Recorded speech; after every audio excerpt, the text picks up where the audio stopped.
Eu fiquei pensando em muita coisa para compartilhar hoje. A gente estava trabalhando bastante. Eu me lembrei de um personagem muito específico, até na mesa. Estava conversando com o pessoal. Eu gosto muito da mesa, não só de comer, mas de estar ali edificando e ouvindo e falando, enfim. É muito bom. E eu estava me lembrando de um personagem, de como esse personagem marcou a minha vida num processo aqui, na nossa mudança para cá, que é um personagem muito conhecido, Elias.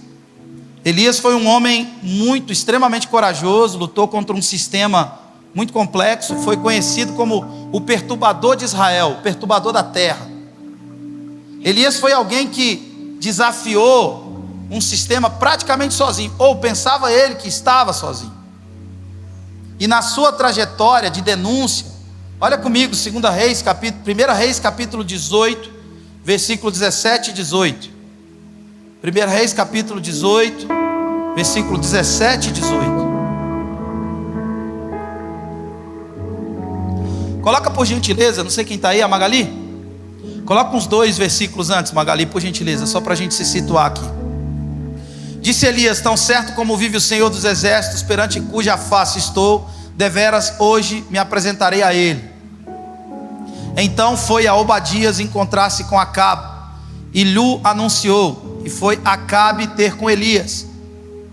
Vendo-o, disse-lhe: és tu o perturbador de Israel? Respondeu Elias: eu não tenho perturbado a Israel, mas tu e a casa de teu pai, porque deixaste os mandamentos do Senhor e seguiste o caminho dos Balaíns. Espírito Santo, nós rogamos a sua presença, a sua inspiração para esse tempo de reflexão e partilha que a gente vai ter. Que o Senhor nos dê a graça de nos concentrarmos ao máximo e extrairmos toda a proposta de pedagogia que o Senhor tem para a gente, de ensino que o Senhor tem para a gente. Traz as nossas mentes para cá, os nossos corações para cá, e que a gente possa beber desse rio de água viva, que a gente possa beber da sua palavra e que ela nos santifique. Em nome de Jesus é o que nós te pedimos. Aleluia. Bem, você conhece a história. Elias desafia os profetas de Baal de um jeito muito interessante. Havia ali uma movimentação, um patrocínio por parte de Acabe e Jezabel. E os profetas de Baal, eles se multiplicaram de uma maneira. Elias então faz um desafio com eles, faz aí o altar de vocês e vamos fazer uma aposta. Se vier fogo do céu e lamber o sacrifício que vocês estão oferecendo, então Baal é Deus, não o Deus de Israel, mas Baal é o Deus que a gente tem que adorar e servir. E eles fizeram isso, e nada aconteceu. Elias então faz diferente. Além do altar que ele faz, ele cava ao redor do altar, joga água, dificulta o processo. Ele dificulta muito. Coloca um sacrifício sobre aquele altar e ora ao Deus de Israel, e algo sobrenatural acontece. O Senhor aceita aquela oferta, e aquilo naturalmente provoca medo. Elias, para extinguir aquela praga e aquela adoração a um Deus que não era um Deus verdadeiro, ele mata os profetas de Baal. Ele faz aquilo que o Senhor havia orientado ele a fazer. Mas agora ele está diante de uma situação, porque uma coisa era uma guerra contra aqueles que tinham a equivalência dele. Ele era um profeta, estava travando uma batalha com outros profetas, amém? Então esse adversário tem o meu tamanho, tem a minha estatura. Esse adversário é exatamente tem a mesma medida que a minha, então é tranquilo, eu lutei essa guerra, venci essa guerra e está tudo certo. Mas agora, Elias não tinha como adversário só os profetas de Baal, mas aqueles que eram o pivô de todo esse sistema de adoração, de um Deus falso, de um Deus que estava corrompendo o povo de Israel. E Acabe manda chamá-lo. Acabe era aquele típico pau mandado, desculpa a expressão. Era um cara que estava completamente submisso a uma mulher extremamente controladora e dominadora. Acabe era um banana, essa é a verdade. E aí Acabe manda chamá-lo, fala: vem cá. E está tudo bem, Elias foi, peitudo. E aí, Acabe, tranquilidade? Você que é o perturbador de Israel? Não sou eu não, é você que está perturbando porque você abandonou Deus, e você está, enfim, levando a Israel para um caminho de adoração a um Deus que não é o verdadeiro. E aí Elias se saiu extremamente bem no seu confronto, no seu encontro com Acabe. Além do mais, Acabe era aquele cara que não fede nem cheira, né? Era aquele cara que tipo assim não mandava em nada. Quem estava por trás daquele sistema era uma outra pessoa. Era uma outra pessoa. E aquela produz uma intimidação profunda em Elias. E aí a gente tem então uma trajetória, um caminho, quase que um caminho de depressão, um caminho de uma angústia que Elias não conseguiu lidar com ela, uma afronta. Porque quando a gente está lidando com desafios que são triviais, corriqueiros, a gente consegue enfrentá-los, mas sempre que a gente vai para um outro lugar, para um outro nível, sempre que a gente está crescendo, transicionando, naturalmente a gente vai lidar com inimigos desconhecidos, com afrontas desconhecidas, com sentimentos dos quais a gente nunca teve que lidar antes, problemas que a gente nunca teve, sabe, nunca fomos expostos a esses problemas, e agora a gente tem que enfrentá-los. E aí isso produz um nível de angústia tão abissal, tão profundo, e a gente vai perceber isso ao longo da trajetória de Elias. Vamos continuar a leitura desse capítulo 18? Eu acho que a gente vai ler aqui, porque depois você vai para casa, você vai meditar nesse texto, e isso vai te edificar muito. Coloca o 19 para a gente. Agora, pois, manda juntar a mim todo Israel no Monte Carmelo, como também os 450 profetas de Baal, e os 400 profetas do poste Ido, que comem da mesa de Jezabel. Então enviou Acabe mensageiros a todos os filhos de Israel, e ajuntou os profetas no Monte Carmelo. Então Elias se chegou a todo o povo e disse: até quando cocheareis entre dois pensamentos? Se o Senhor é Deus, seguiu; se é Baal, seguiu. Porém o povo nada lhe respondeu. Os isentos nunca têm razão. Eles não se decidiram, não são exatamente a figura de Acabe. Próximo. Então disse Elias ao povo: só eu fiquei dos profetas do Senhor, e os profetas de Baal são 450 homens. Deem-se-nos, pois, 2 novilhos, escolham eles para si um dos novilhos, e dividindo-o em pedaços o ponha sobre a lenha, porém não lhe metam fogo. Eu prepararei o outro novilho, e o porei sobre a lenha, e não lhe meterei fogo. Então invocai o nome de vosso Deus, e eu invocarei o nome do Senhor, e há de ser que o Deus que responder por fogo, este é que é Deus. E todo o povo respondeu e disse: é boa essa palavra. Disse Elias aos profetas de Baal: escolhei para vós outros, um dos novilhos, e preparai o primeiro, porque sois muitos. Invocai o nome de vosso Deus, e não lhe metais fogo. Tomaram o novilho que lhes fora dado, prepararam-no e invocaram o nome de Baal, desde a manhã até o meio-dia, dizendo: ah, Baal, responde-nos. Porém não havia uma voz que respondesse, e manquejando se movimentaram ao redor do altar que tinham feito. Ao meio-dia Elias zombava deles, dizendo: clamai em altas vozes, porque ele é Deus. Pode ser que esteja meditando, ou atendendo à necessidade, ou de viagem, ou a dormir e despertará. Elias era resenha, gente. Era meter uma resenha para cima dos caras. Vai, talvez o Deus de vocês está viajando, foi ver o Botafogo ser campeão. E eles clamavam em altas vozes e se retalhavam com facas e com lancetas, segundo o seu costume, até derramarem sangue.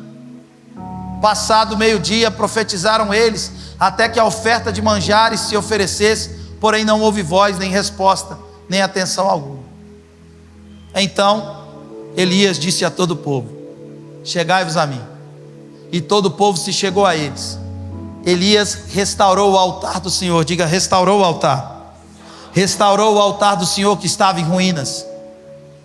Tomou 12 pedras, segundo o número das tribos dos filhos de Jacó, ao qual viera a palavra do Senhor, dizendo: Israel será o teu nome. Com aquelas pedras edificou o altar em nome do Senhor. Depois fez um rego ao redor do altar, tão grande como para semear 2 medidas de sementes. É água demais.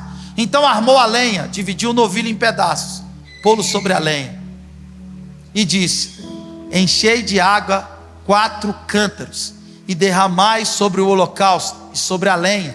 Disse ainda: fazei-o 2ª vez, e o fizeram. Disse mais: fazei-o 3ª vez, e o fizeram 3ª vez. De maneira que a água corria ao redor do altar, e lhe encheu também de água o rego. No devido tempo, para se apresentar a oferta de manjares, aproximou-se o profeta Elias e disse: ó Senhor, Deus de Abraão, Deus de Isaque, Deus de Israel, fique hoje sabido que tu és Deus em Israel, e que eu sou teu servo, e que segundo a tua palavra fiz todas essas coisas. Responde-me, Senhor, responde-me, para que este povo saiba que tu és Senhor, és Deus, e que a ti fizeste retroceder o coração deles. Então caiu fogo do céu e consumiu o holocausto, e a lenha, e as pedras, e a terra, e ainda lambeu a água que estava no rego. Ah, meu Deus de poder, meu irmão! Glória a Deus, louvado seja Deus. Até então Elias estava cheio de coragem. Cheio de coragem. Os sinais eram evidenciados, sabe, pelo ministério de Elias. Pessoas ressuscitavam, pessoas eram tocadas. Elias era de fato aquele a quem, sabe, carregava uma missão especial de manifestar Deus para o povo. Acabe o chama, ele consegue responder. Mas logo em seguida, algo acontece. A gente não vai ler mais tantos textos, mas coloca para a gente o capítulo 19 de 1 Reis. Acabe fez saber Jezabel tudo quanto Elias havia feito, e como matara todos os profetas à espada. O texto continua, depois você lê na sua casa. Os profetas caiu na espada. Então Jezabel mandou um mensageiro a Elias a dizer-lhe: faça-me os deuses como lhe aprouver, se amanhã a estas horas não fizer eu a tua vida como fizeste a cada um deles. Temendo, pois, Elias, eu gosto da versão que diz: teve medo Elias. Temendo, pois, Elias levantou-se para salvar a sua vida, se foi, e chegou a Berseba, que pertence a Judá, e ali deixou o seu moço. Ele mesmo, porém, se foi ao deserto, a caminho de um dia, e veio e se assentou debaixo de um zimbro, e pediu para si a morte, e disse: basta, toma agora o Senhor a minha alma, pois não sou melhor do que os meus pais.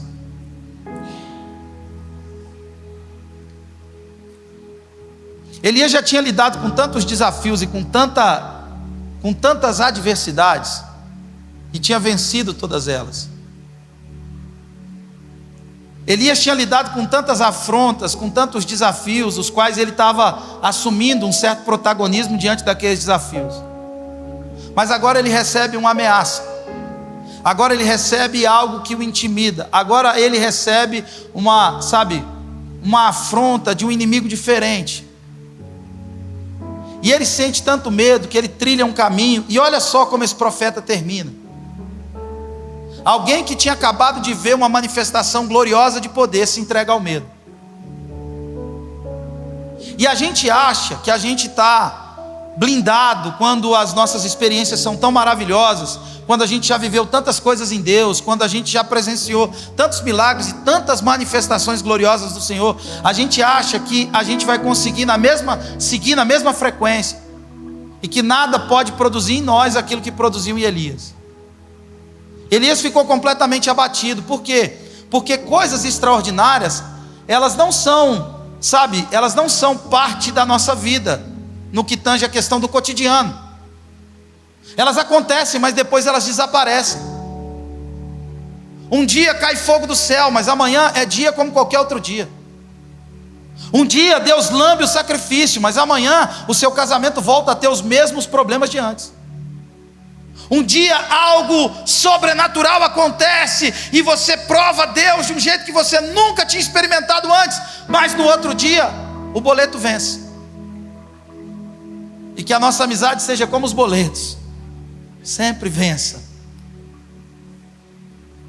Então, quando essas coisas param de acontecer, parece que a gente fica tão anestesiado por algumas experiências que a gente viveu com Deus, e a gente acha que essas experiências e que essas manifestações exponenciais de poder,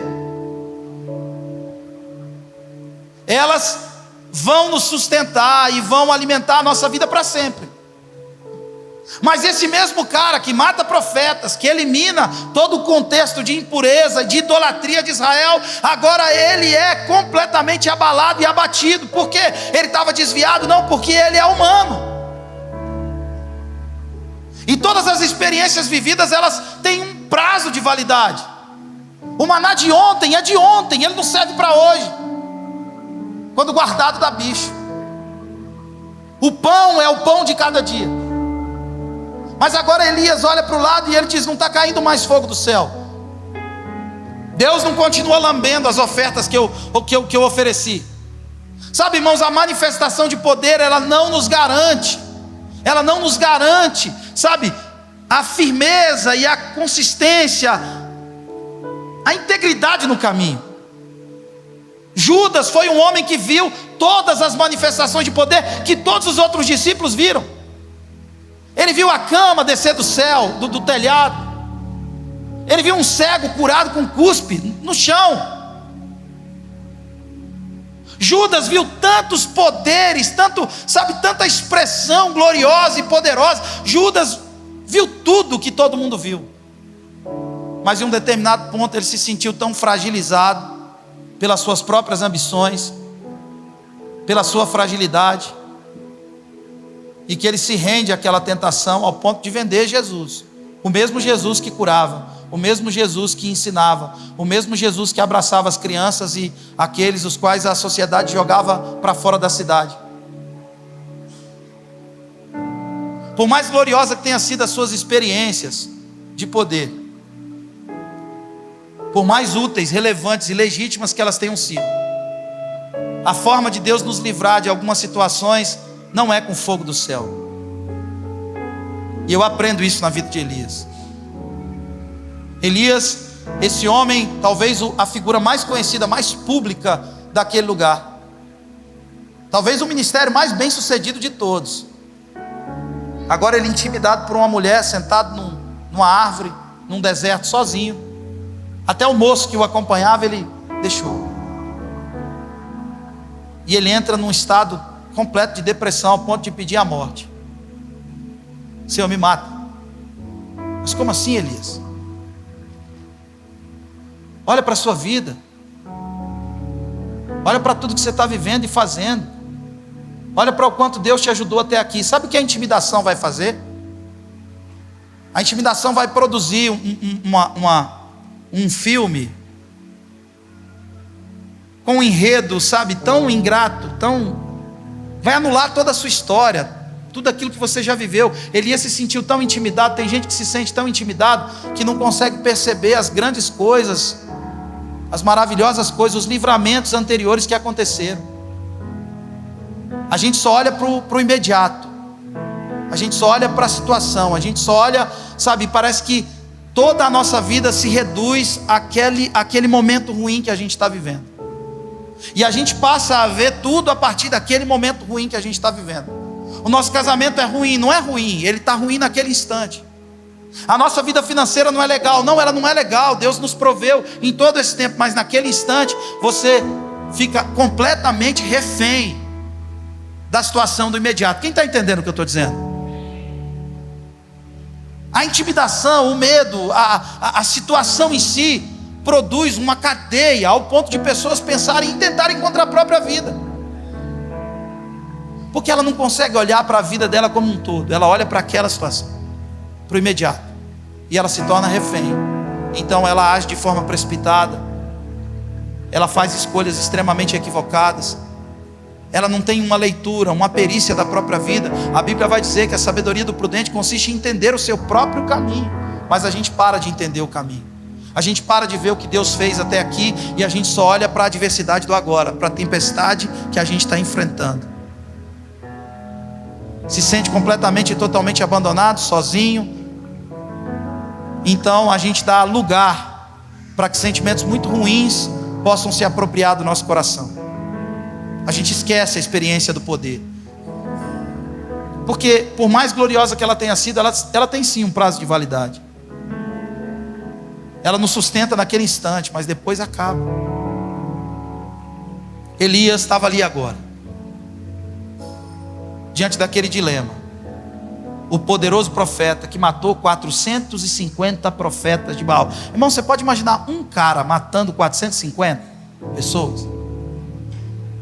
Se eu nem fosse profeta de Baal, sairia correndo dali.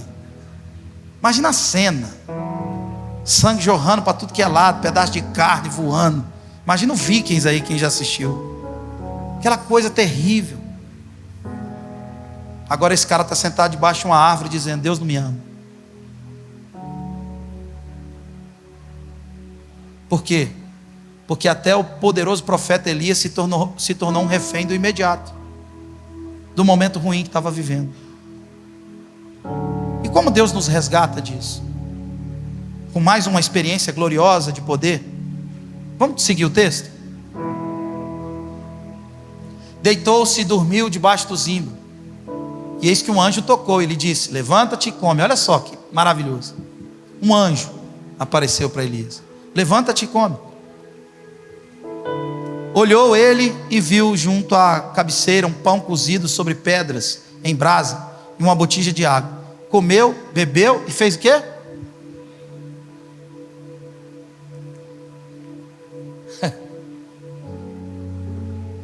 Elias estava tão aprisionado naquele contexto de intimidação que o anjo, irmão, não sei como é que é esse negócio. Se o anjo me acordasse, fizesse pão e me desse água, meu irmão, eu ia pedir um selfie com o anjo. Faz um selfie comigo com a registro. Não vou postar não, é só para me guardar e lembrar que o anjo me deu comida um dia. Mas Elias estava tão aprisionado naquele contexto. E tem pessoas que são assim. Elas são tão reféns de um momento ruim que ela está vivendo, que ela reduz toda a vida dela, ela resume toda a vida dela a partir daquele momento ruim. E deixa eu te dizer uma coisa: esse momento ruim que você está vivendo, ou que você vai viver, ele vai passar em nome de Jesus. A sua vida não é isso que você está vivendo. Você é aquilo que você é diante de Deus. Você tem uma história em Deus. Quantos livramentos Deus já trouxe para você sobre a sua vida?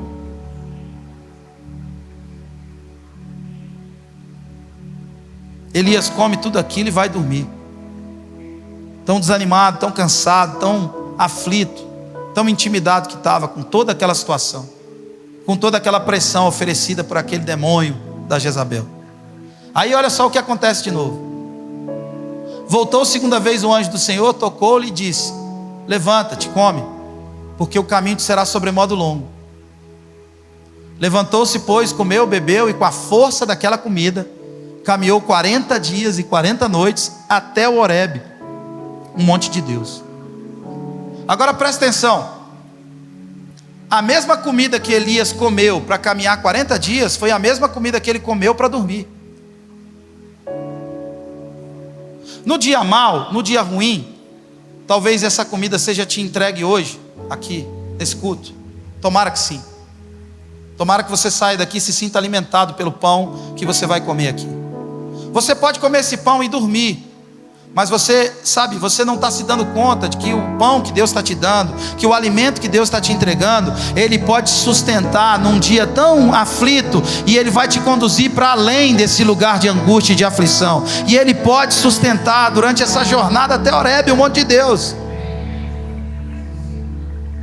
O mesmo pão que leva ele a dormir de novo é o mesmo pão que leva ele a se mover e andar. Mas e aí? Essa experiência é outra experiência sobrenatural.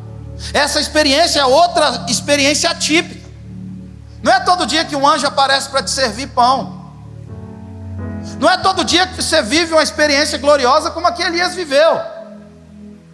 São nessas experiências que Deus nos sustenta. Tomara que você as viva. Tomara que elas sejam presentes, corriqueiras, normais na sua vida. Mas na minha não é.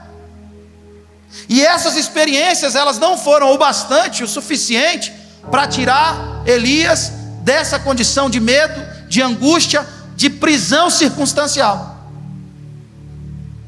Ele ficou ali prostrado e rendido, com medo, pensando: eu estou sozinho, ninguém me ama, ninguém me quer, ninguém me ajuda.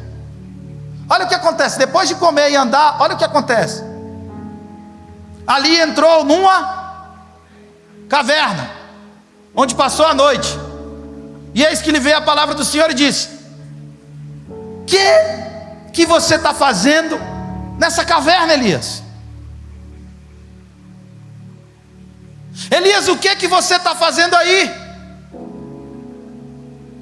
Elias, você viu os profetas sendo assassinados? Você viu? Eu lambi o sacrifício, irmãos. Eu não sei, eu oro em nome de Jesus que você traga à sua mente tudo aquilo que te dá esperança, que você traga à sua mente tudo aquilo que afirma, sabe, o cuidado de Deus, a provisão de Deus, a proteção de Deus sobre a sua vida.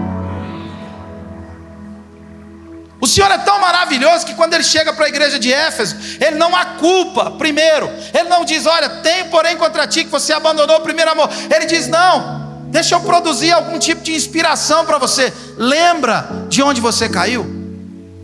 Lembra. Jesus não traz peso sobre aquela igreja. Ele diz: lembra. Por favor, acione, ative as suas lembranças. Tem gente que pede: Deus, fala comigo. Deus não está falando, porque Ele está te protegendo. Porque Deus só vai falar com você quando houver uma disposição no seu coração de obedecer integralmente aquilo que Ele disser. Deus não vai te tirar de uma condição de rebeldia, de ignorância, para te colocar numa condição de rebeldia. Deus não está falando, você é ignorante acerca daquilo que Deus quer. Mas Ele não vai te tirar dessa condição de ignorância para te colocar numa rota de desobediência. Deus vai falar com você, mas quando Ele sondar o seu coração e ver: agora ele está pronto, agora essa família vai me obedecer. Por que Deus não está falando comigo, pastor? Porque Deus está te esperando lá no último lugar que Ele falou. As palavras que Deus liberou sobre a sua vida estão soltas no tempo. Deus está te esperando na última palavra liberada. E quando você obedecer aquela palavra, quando você voltar para os lugares das experiências vividas, do ensino trazido, quantos de nós abandonamos lugares de onde a gente nunca devia ter saído? Quantos votos a gente fez e deixou de cumpri-los? E as coisas apertam, as coisas ficam difíceis, as coisas começam a estreitar, e a gente quer uma palavra nova de Deus agora. Não, Deus está te esperando a outra, na que Ele falou lá atrás, no voto que você fez, no compromisso que você fez, nas orações anteriores que você fez, na garantia que você ofereceu a Deus, dizendo que o honraria quando Ele te honrasse. Agora Elias está completamente aprisionado. Depois de viver aquela experiência gloriosa, depois de ser alimentado por um anjo, ele sai, anda 40 dias, e para onde ele vai? Uma caverna. Deus aparece e fala: Elias, o que você está fazendo aí? Esse não é o seu lugar. Esse não é o seu lugar. Seu lugar não é o lugar do medo. Seu lugar não é o lugar da desconfiança. Seu lugar não é o lugar de prisão circunstancial. O justo viverá pela fé. Você vive pela fé. Você traz para sua mente aquilo que te dá esperança, e é assim que você batalha pela sua fé, para você continuar seguindo em frente, para você continuar caminhando. Não permita que os dias ruins, que as coisas ruins, que os desafios de agora te roubem o amanhã.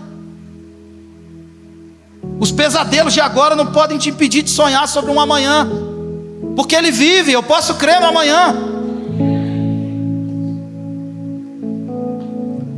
E a gente faz isso.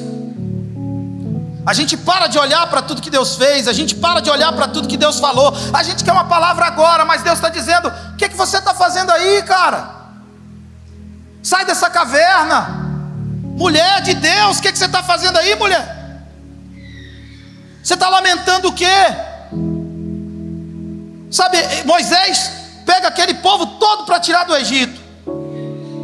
Ele pega aquele povo todo, e tantas coisas vividas, praga, irmão, tiro, porrada e bomba, gafanhoto, a água do Nilo que vira sangue, tanta coisa maluca que acontece. Mas de repente ele chega na frente do mar e bate um desespero, e eles começam a clamar e orar. E aí Deus aparece para ele e fala assim: Moisés, deixa eu te falar uma coisa. Por que você está clamando a mim? diga ao povo que marche. Sabe o que eu entendo?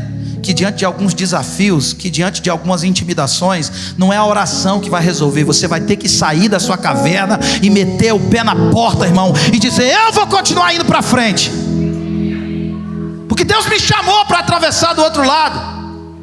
Não vai ter um sinal, não vai ter uma nuvem, não vai ter nada. A única coisa que vai acontecer são as suas lembranças. É aquilo que te dá esperança, projetando para o seu coração, sabe, uma convicção tão forte, tão grande, do cuidado de Deus, da companhia de Deus, da proteção de Deus. E se eu não estiver vendo nada, vai chover. Se eu ver uma nuvem do tamanho da mão do homem, esse é o sinal que a sua chuva vai vir. Elias, o que você está fazendo aí? Por que você entrou aí para dentro? Por que você está com a sua mente tão desorganizada? Por que você está pensando coisas que não correspondem à fé que o seu coração tem? Porque às vezes a gente permite que as nossas ideias nos conduzam. E é na mente que a gente tem medo. É na mente que a gente fabrica medo. É na mente que a gente castela as coisas que podem supostamente dar errado. No coração a gente acredita. No coração tem fogo, no coração tem pujança, no coração tem sede de Deus. Mas é na mente que a gente começa a se bagunçar. É a mente que leva a gente para a caverna. É a mente que leva a gente para um zimbro. É a mente que leva a gente para um deserto. É a mente que leva a gente para outro caminho, que não é o caminho que Deus apontou e mostrou aqui no coração. O nosso coração está pegando fogo, mas a mente começa a dizer: não vai dar certo, vai dar errado. O mercado, o dólar, não sei o que, olha o jornal, olha o que estão dizendo, olha o que estão falando, olha o que estão. E isso é também fazer da força do seu braço o seu estandarte. Não vai acontecer, meu Deus do céu, e tudo mais. Elias, o que você está fazendo aí?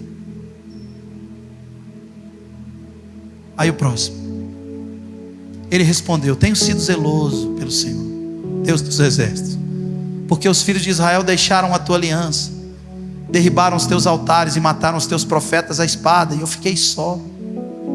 Procuram tirar minha vida, estou sozinho, ninguém me ama, ninguém me quer, ninguém é crente como eu. Na minha família só eu crente, o povo é tudo desviado. Pobre de mim, pastor. Aí olha só, disse-lhe Deus: sai, ponte no monte perante o Senhor.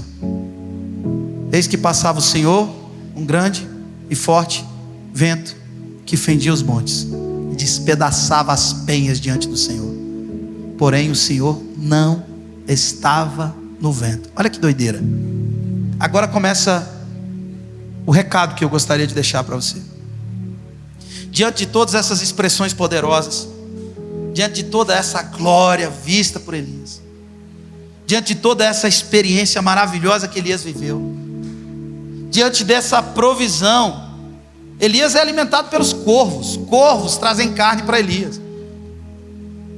Tantas coisas maravilhosas e sobrenaturais vividas por Elias. Agora o Senhor chama ele para fora da caverna. Fala: Elias, vem cá, come here, cola aqui comigo, vem cá. Aí o que acontece? Um vento tão forte que fendia os montes, um vento que derretia as pedras pela força do vento. Quando Deus fala com você num vento forte, é interessante, porque a gente busca uma forma de Deus falar conosco que não seja só conosco. A gente quer que Deus nos aprove diante das pessoas, porque parece que as circunstâncias, e diante dessas teologias que se pregam hoje em dia, parece que o que você tem determina o quanto você tem de Deus. Parece que o carro que você anda, a casa que você mora, as viagens que você faz, a qualidade das fotos do seu Instagram determina se você tem Deus ou não. Isso é mentira, irmãos. Deus não tem compromisso com as circunstâncias, não. Deus tem compromisso com a sua fé. É a sua fé que te leva para além. Essa é a vitória que vence o mundo, a nossa fé. É a fé. E aí quando a gente procura a voz de Deus, a aprovação de Deus, o desejo é que, mas eu vou lá naquela igreja, Aquele pastor gordinho lá, meio maluco, ele vai apontar o dedo para mim, vai me chamar lá na frente, e todo mundo vai ver que Deus está falando comigo. A gente procura um jeito de que a voz de Deus, ela tanto acalente o nosso coração, mas nos aprove da pele para fora.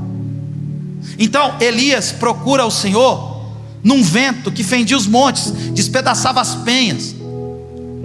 Quando o vento vem e Deus fala com você nessa configuração, naturalmente as pessoas que estão ao redor vão perceber que Deus está falando com você, vão perceber que Deus está trazendo solução para os seus problemas, para os problemas que são públicos.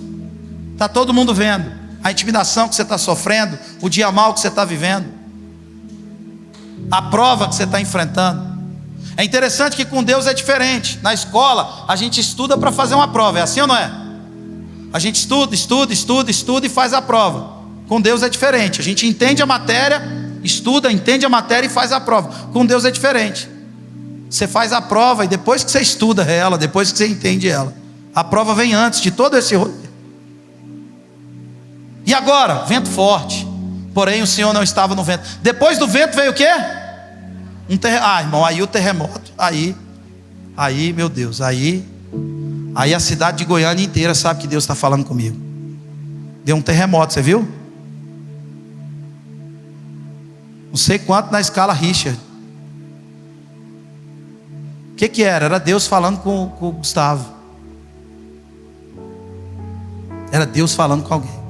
Mas aí o Senhor não estava no terremoto. Depois do terremoto, um fogo. Mas o Senhor não estava no fogo. Normalmente a gente procura a voz de Deus e a solução para as nossas questões e os nossos dilemas e as afrontas que a vida está trazendo sobre a gente, em coisas que naturalmente despertam a atenção não só da gente, mas de todo mundo que está ao redor da gente. Deus não estava no vento, Deus não estava no terremoto. E agora o fogo? Deus também não estava no fogo. E depois do fogo, um cício. Acha uma versão que tem brisa. Brisa é bom, né? Brisa é bom.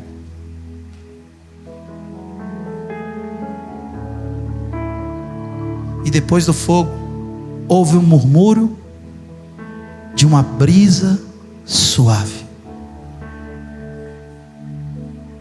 Próximo. Quando Elias ouviu, puxou a capa para cobrir o rosto, saiu e ficou à entrada da caverna. E uma voz lhe perguntou: o que você está fazendo aqui, Elias? Sabe, eu anotei algo aqui. A gente se move no extraordinário, em grandes conquistas, em expressões gloriosas de poder. Mas nós somos alinhados e aplainados no ordinário, naquilo que acontece todo dia. A gente está esperando que alguma coisa muito grande aconteça. Alguma coisa muito grande aconteça para nos tirar dessa situação que a gente acabou se metendo, ou que supostamente a gente se meta. Como eu costumo dizer aqui, existe uma promessa feita por Jesus: no mundo tereis, diga o mais alto que você puder. Isso é uma promessa, amém? Você vê alguém reivindicando essa promessa? Dai-me aflições, Senhor, em nome de Jesus. Derrama sobre a minha vida aflições. Eu libero sobre a sua vida agora, em nome de Jesus, aflições. Sobre a sua vida financeira, sobre o seu casamento. E o povo diz: está amarrado. Não adianta amarrar, meu filho, é promessa. Jesus não nos enganou. Ele diz: a vida é uma guerra. A vida é guerra. No mundo você vai ter aflições, mas o quê? Ninguém te dá bom ânimo. É você que fabrica. É você que decide ter bom ânimo. É você que decide seguir em frente. É você que decide marchar. É você que decide acreditar. É você que decide avançar. É você que decide, sabe? Se tem medo, finge que tem coragem e continua indo para frente. Como diz Luther King: se eu não puder voar, eu corro. Se eu não puder correr, eu ando. Se eu não puder andar, eu me arrasto. Mas eu nunca vou parar de seguir em frente. Elias, depois de viver experiências grandiosas com o Senhor, Ele continua procurando essas experiências, e nessas experiências a gente não encontra a provisão e a resposta para os seus medos e para o dilema que ele estava enfrentando. Ele não acha no anjo, ele não acha no vento que derrete as rochas, ele não acha no terremoto, ele não acha no fogo, ele acha em algo que em todas as manhãs está disponível para você. Toda manhã vai ter uma brisa suave na sua janela, toda manhã vai ter uma brisa suave à disposição, toda manhã. É na vida que você encontra essa resposta, é na sensibilidade para perceber que Deus nunca esteve distante de você, Ele sempre esteve com você. Ele é o quarto homem da fornalha. Se passares pelo fogo, não é se, quando passares pelo fogo, você vai passar pelo fogo. Quando passares pelas águas, você vai passar pelas águas. A vida é dura. E a gente está esperando o quê? Como aquele rapaz deitado à beira do tanque, 38 anos. Qual que era o problema daquele rapaz? Está deitado ali 38 anos? Não. O maior problema dele é que quando Jesus pergunta para ele o que ele estava fazendo ali, ele diz: eu não tenho ninguém. É difícil ser doente, irmão. Eu acredito que deve ser muito difícil. Mas eu conheço muito doente, cheio de gente ao redor, feliz da vida, vivendo a vida melhor do que quem é sadio. Mas o problema daquele homem é quando ele abre a boca e diz: eu não tenho ninguém. O que ele estava esperando? Um anjo descer e agitar as águas. Mas Jesus se encontra com ele num dia comum como hoje, numa noite comum como hoje. E são nas noites comuns e nos dias comuns que Deus vai trazer provisão para os seus medos, resposta para os dilemas que estão te afrontando. São nesses dias comuns que Deus quer falar com você. É na segunda-feira, é na terça. E nesse tempo onde pouca gente escuta e as pessoas são tão endurecidas, quem tem ouvidos, ouça.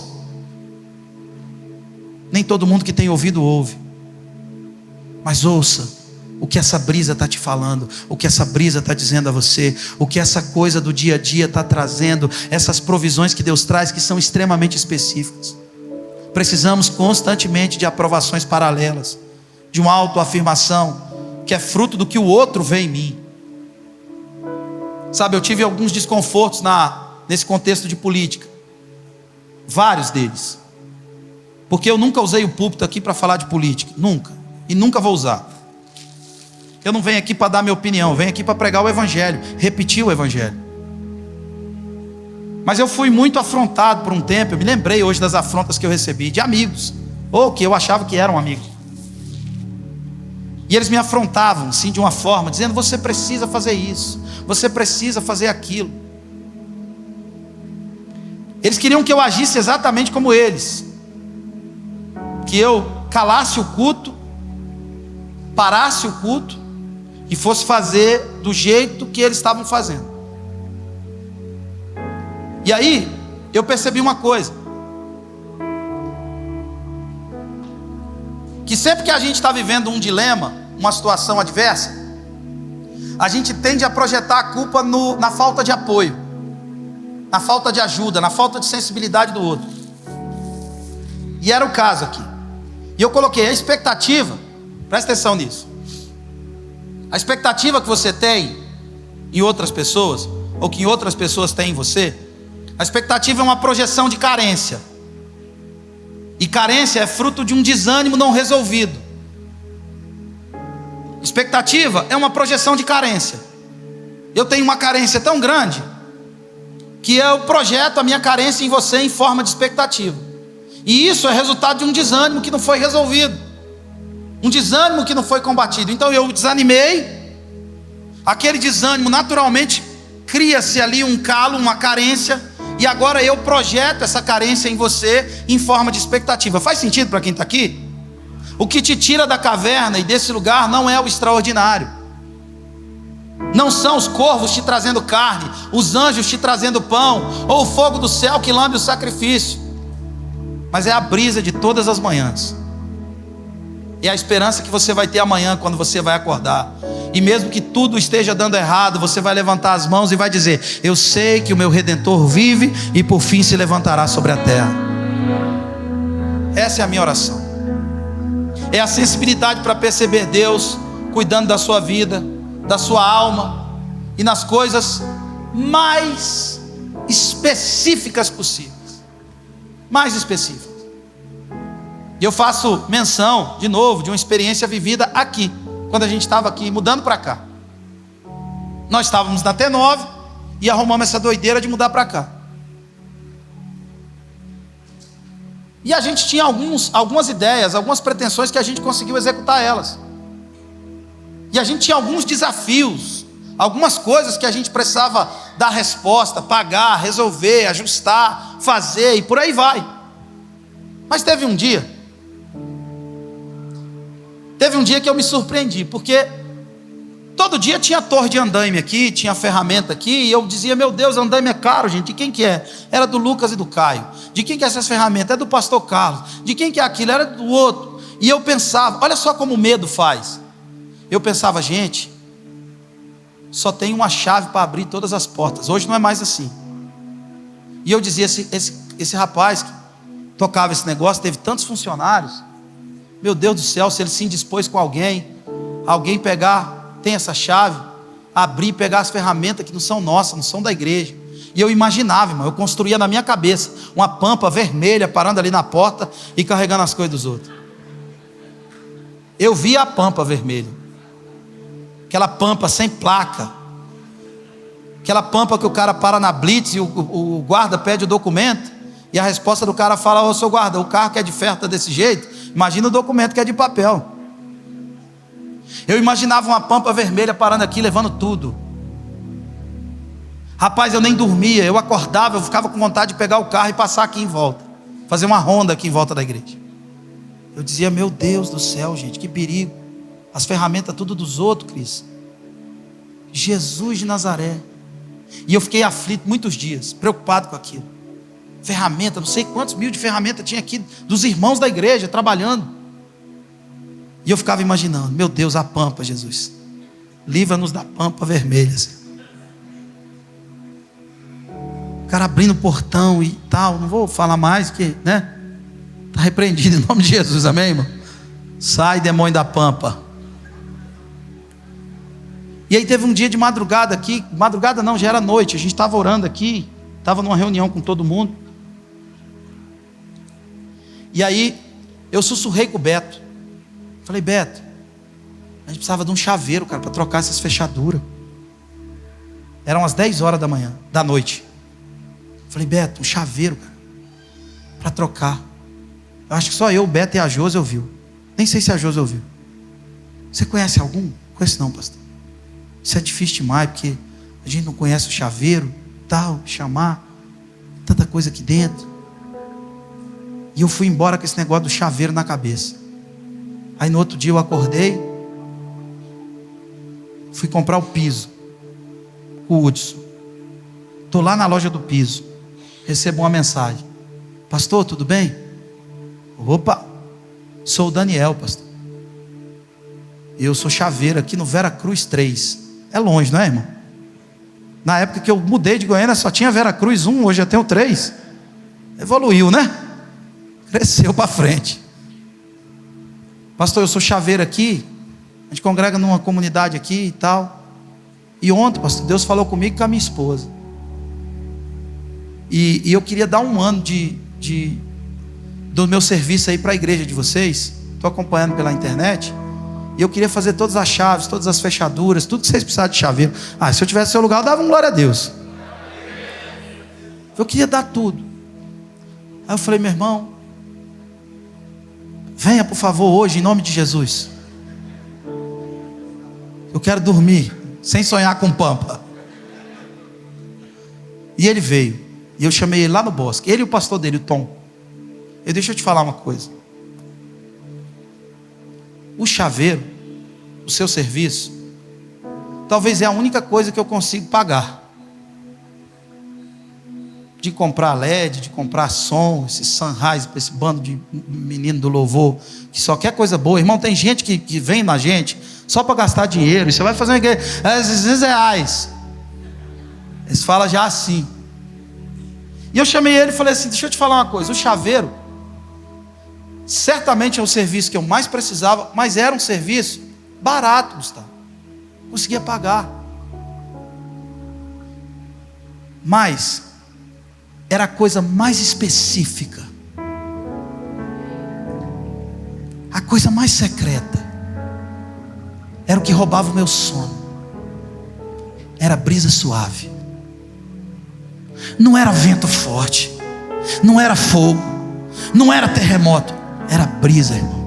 Era o chaveiro lá do Veracruz 3 vindo aqui me dando um abraço. Eu gosto tanto do senhor, pastor, queria dar o meu serviço para o senhor. Eu digo: meu irmão, eu vou aceitar, porque é tão de Deus o que você está me dando, é tão descanso para a minha alma o que você está me dando. Sabe, quando você procura Deus, Deus não está nas coisas grandes que a gente está projetando as nossas expectativas. Não, Deus está olhando para o seu coração e vendo o que te afronta. Deus sabe onde você chora, e Ele está trazendo uma provisão específica para você, naquela área, naquele lugar do choro, naquele lugar da dor, naquele lugar da angústia, no medo que você tem da pampa vermelha. Deus está trazendo graça sobre a sua vida. São essas coisas que nos tiram da caverna. São essas coisas que nos tiram dos cativeiros que a gente se mete. São essas coisas que nos ajudam a vencer as intimidações. A gente está buscando coisas grandes. Quando a gente vai para o culto, a gente tem uma expectativa do culto. É até aquele menino que perguntou: pastor, o que vai ter amanhã? Vai ter culto, mas o que vai ter de diferente? Ele falou: vai vir o Batman com a Mulher Maravilha num cavalo branco. Porque a gente está sempre com essa fome de algo, um Power Ranger que vai vir poderoso, trazendo o reino de Deus. O reino de Deus a gente acha que é um negócio, sabe, uma nave espacial, vindo de Marte, trazendo o reino de Deus. Quando na verdade o reino de Deus é aquele que crê em mim, do seu interior fluirão rios de águas vivas. Então eu apelo para que você perceba Deus na sua realidade, para que você perceba Deus no seu lugar de dor, não em coisas que você está projetando o seu desânimo, naturalmente a sua carência e consequentemente uma expectativa que é essa projeção dessa carência. Não, que você perceba Deus no cicílio, na brisa. Que amanhã, quando você acordar, você perceba, você respire fundo e você diga com toda a convicção que você pode reunir dentro de você: Deus está comigo, o Senhor é o meu pastor e nada me faltará. O Senhor é o meu pastor e de nada terei falta. Faz sentido para você? Pai, nós te adoramos nessa noite, Senhor, pela sua palavra, pelo seu amor dispensado sobre nós, pela tua graça liberada aqui. Eu não sei quantos dos meus irmãos estão sentados em algum zimbro, em algum deserto. Eu não sei quantos dos meus irmãos estão em alguma caverna, mesmo depois de ter provado tanto do Senhor, experimentado tanto do Senhor. Eu não sei quantos dos meus irmãos estão cultivando alguns medos, imaginando coisas. Mas eu oro em nome de Jesus, Senhor, que as nossas mentes sejam organizadas pela fé. Que a nossa mente não seja refém de medos, de carências, de desânimos, de projeções, sabe, limitadas da nossa visão, do nosso cativeiro do imediato.